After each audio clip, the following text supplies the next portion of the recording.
Mentioned a minute ago in that conversation, the Economic Club of Chicago with Donald Trump. His comment about Vladimir Putin. In Bob Woodward's new book, he reports that Trump has spoken several times to Vladimir Putin since he left office. Trump was confronted about that yesterday.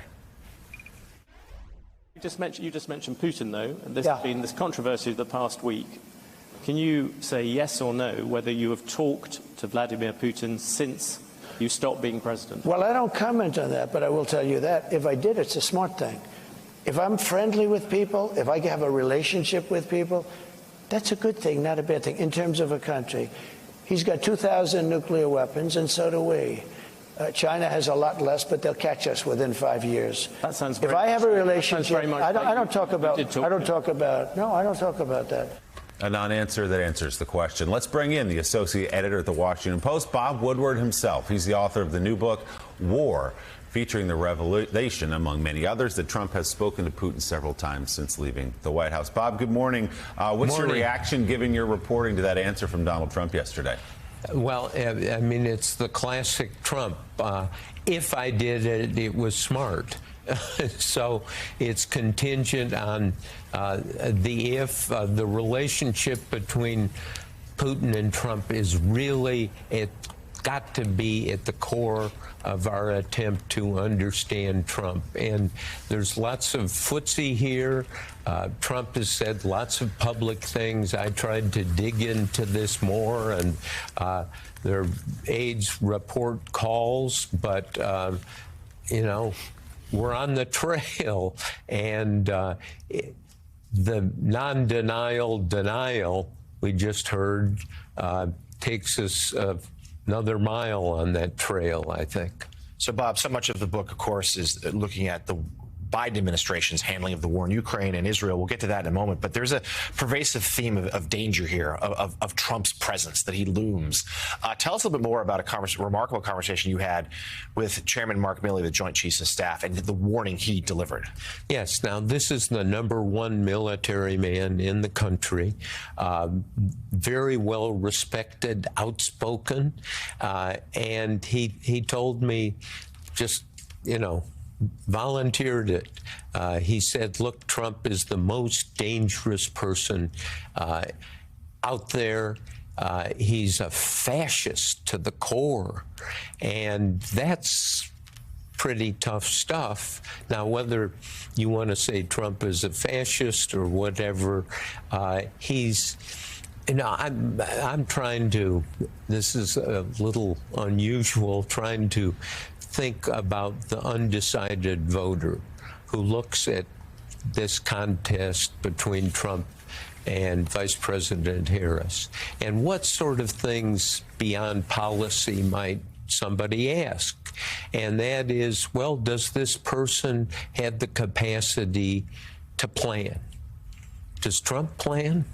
Have you ever seen any evidence of Trump planning? He tells you the plan's coming in 2 weeks. Yeah, well, it will all be, it's hazy and it's gauzy. Well, government decision-making is too important. You got to try to think it out. Now, the other element you would want is somebody who has a team, right? Who's Trump's team? At this point, it would be loyalists and no more guardrails in a second term. Yeah, but Trump's team, who's his national security advisor or somebody who's giving him information? It all comes from Trump. It is unplanned. It is absent a team. We all know in our work, you have editors, producers, people, you work together for a common purpose. Trump, no team. It is unplanned verbal escalation. He will just kind of say anything, and so you have to think. You're really trying to get to the bottom of who he is, and it's indeed worrisome that he can't plan and doesn't have a team.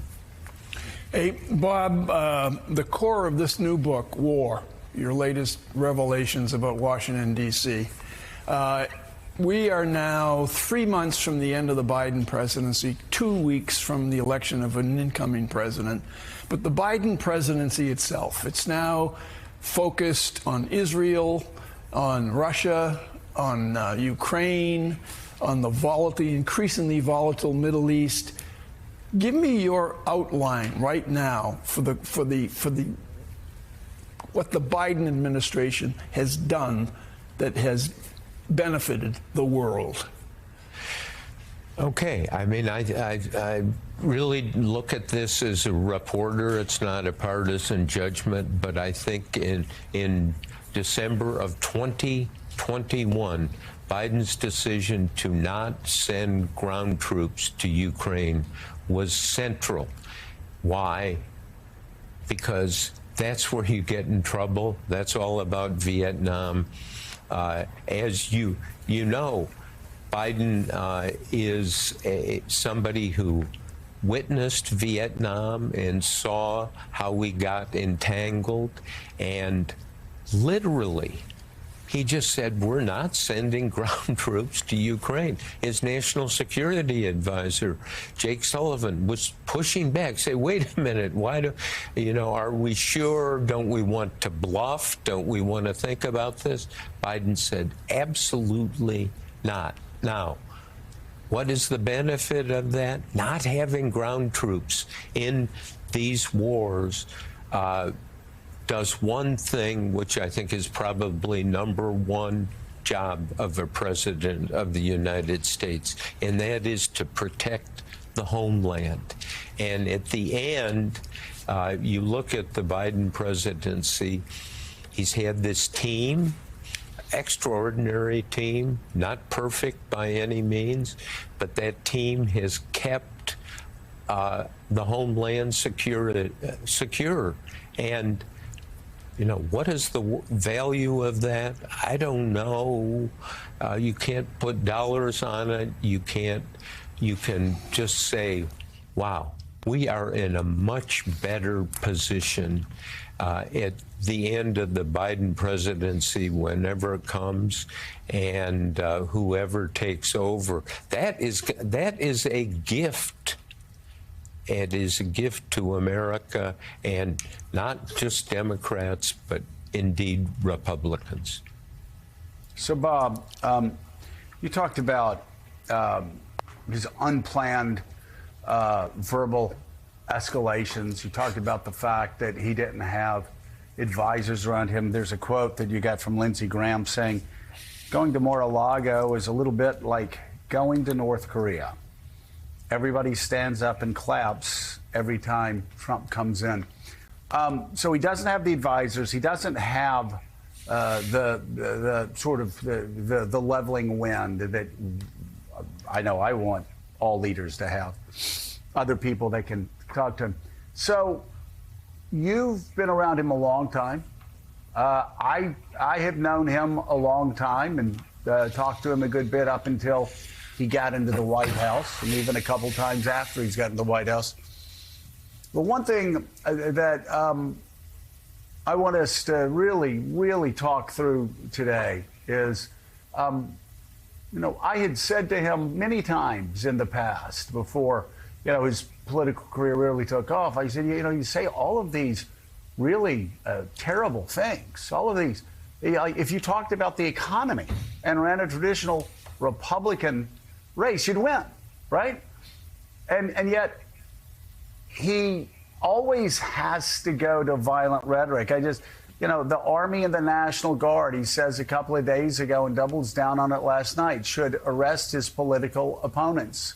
I remember back before the election in 2020, he was pressuring his Attorney General Barr to arrest Joe Biden and his family 2 weeks before the election. He, of course, talks about being a dictator on day one. He talks about terminating the Constitution, about pulling CBS's license, about a military tribunal for Liz Cheney. We all know, people who love American democracy and this constitutional republic know, all of these things are deeply offensive. We also know that for most politicians, it would damage their standing. This race is a 50-50 tie, and This is my question to you as a reporter that has spent so much time with him.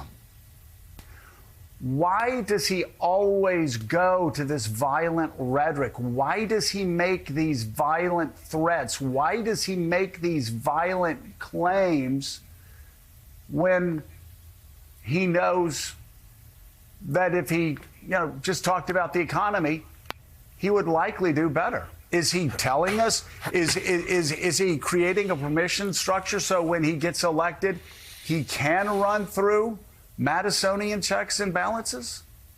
I think he wants to show he's tough. Being tough is central to Trump's self-persona. He thinks that that's powerful. I mean, the trouble with all of that the basics of decision-making, debating, weighing just does not take part. In Trump's circle, and this is why there's no planning. Who's the team? Who's the team? You have producers, Joe. I have editors, thank God. And you need a group working on a common problem. It's Trump off working on these problems himself.